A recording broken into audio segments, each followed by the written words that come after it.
The International Labour Organization defines the reconciliation between work and family as one of the greatest challenges of our time. Reconciliation of work and family is a fundamental aspect of promoting equality in the world of work and of reducing poverty. It is also an essential condition for making progress towards gender equality. The labour force relies on the participation of both men and women to achieve the objectives of full employment and gender equality. However, an examination of total employment rates shows that significant differences between women and men still exist. For women and men to be able to access the labour market on the same footing, there is a need for institutional policies to enable reconciliation of family and work life. In this presentation, we will learn about key reconciliation policies and examine the data sources and measurement issues specific to this matter. It is often a challenge for people to balance paid work time, family time, and free time. Family responsibilities can have a particular constraint on women's participation in the labour force, since time use surveys show it is usually women who do most of the unpaid care work. For example, as the graph shows, in Netherlands, Poland, and Canada, women spend twice as much time daily on childcare compared to men. With low fertility rates and ageing populations in many countries, policies that support the combination of professional and family life are becoming increasingly important.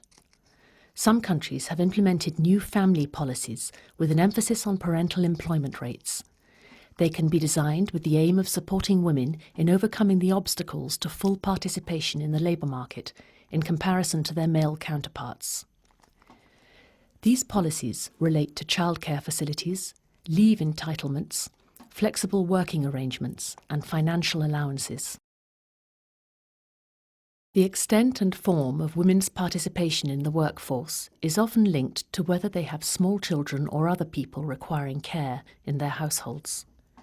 For example, as the chart shows, for employment rates in Austria, France, Serbia, and Hungary, the share of women in full-time employment decreases as the number of children they have increases.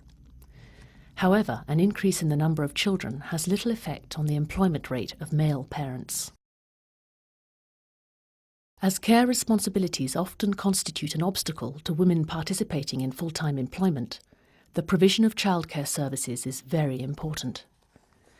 The graph shows the ratio of the number of places available for children aged 0 to 2 years in childcare centres per 100 children aged 0 to 2 years in selected countries of the UNECE region.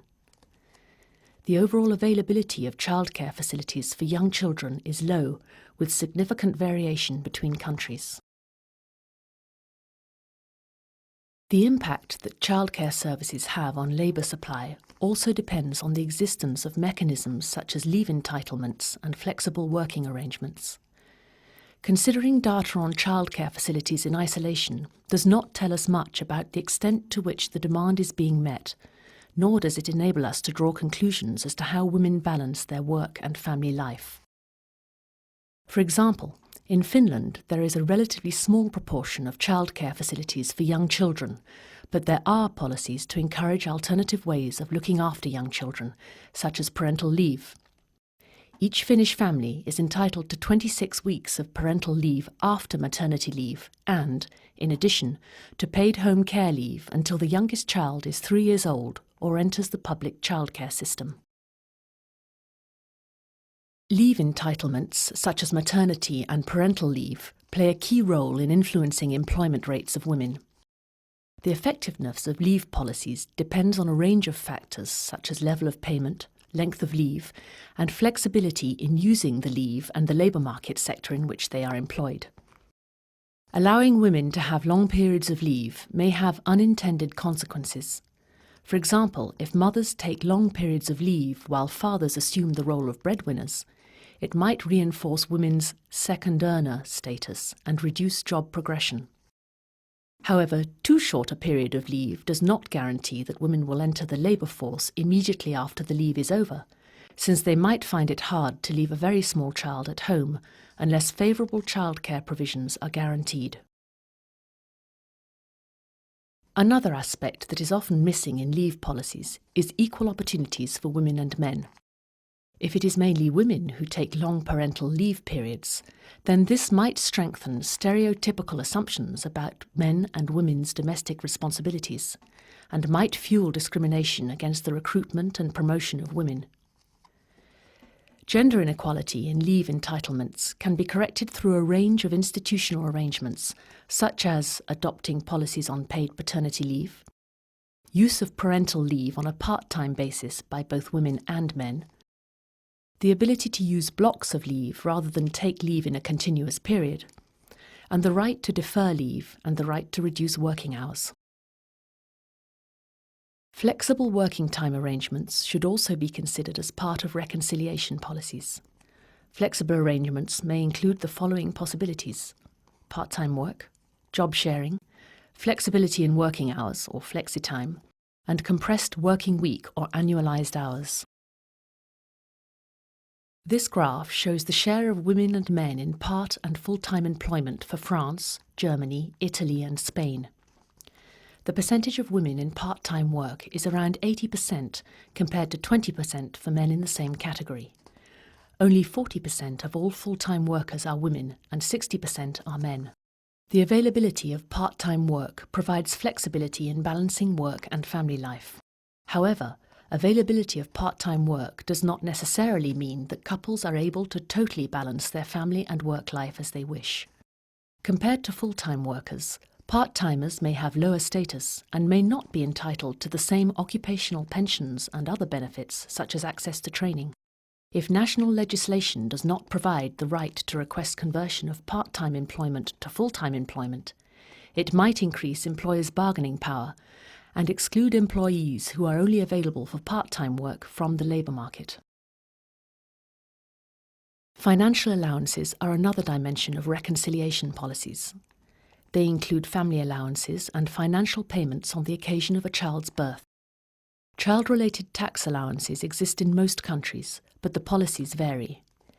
In only a few cases are financial benefits targeted towards dual-income families, thus promoting equal sharing of paid work.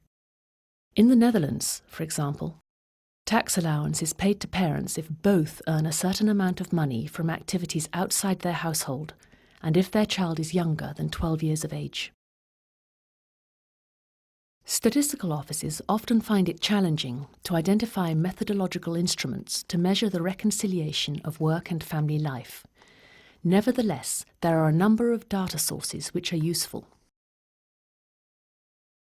Most countries conduct regular labour force surveys. They obtain information on labour status, employment characteristics of the main job, hours worked and education, along with demographic characteristics and household composition. Data from the labour force survey alone are not sufficient to formulate reconciliation policies. In order to better utilise the labour force survey, an ad hoc module or reconciliation was included in the European Union Labour Force Survey of 2005.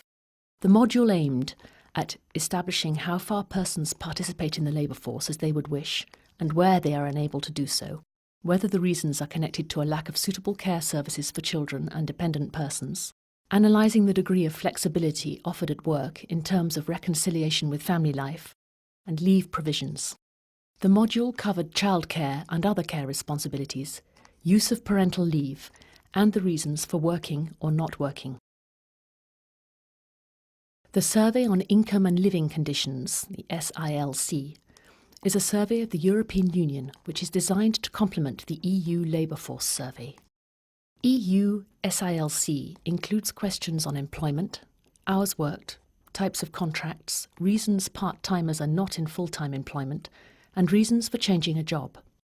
Recently, a module was added containing detailed data on childcare services.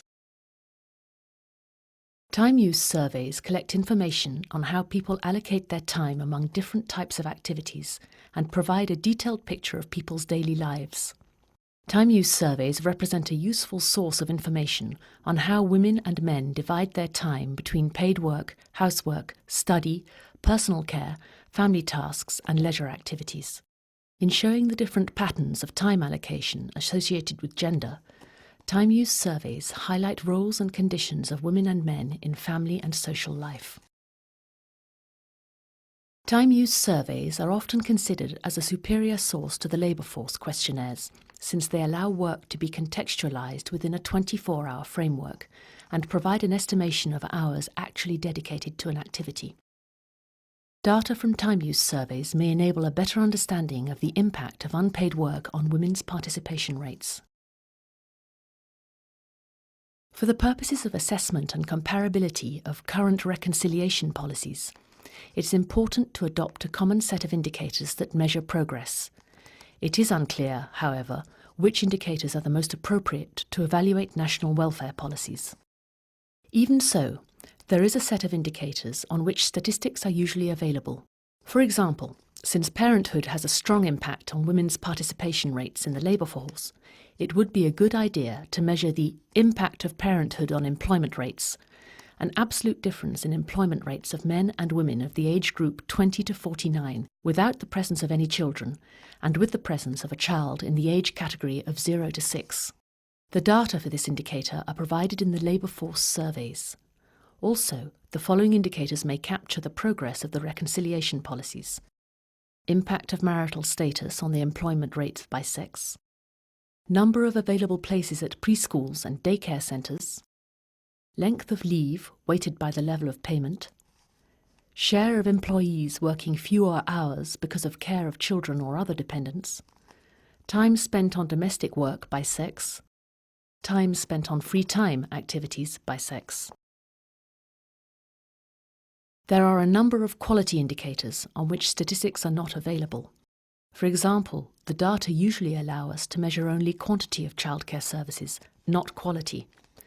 Since quality plays an important role in making a decision on whether to take a child to the childcare services or not, it would be a good idea to have data on the quality indicators, such as educational attainment of staff or carer versus child ratio. As discussed above, the fact that paternal leave is usually not considered in the policies might result in problems for reintegration of women back into the labour market, as well as reinforcement of the gender division of labour, since few fathers use such leave, even though it is in principle available to them.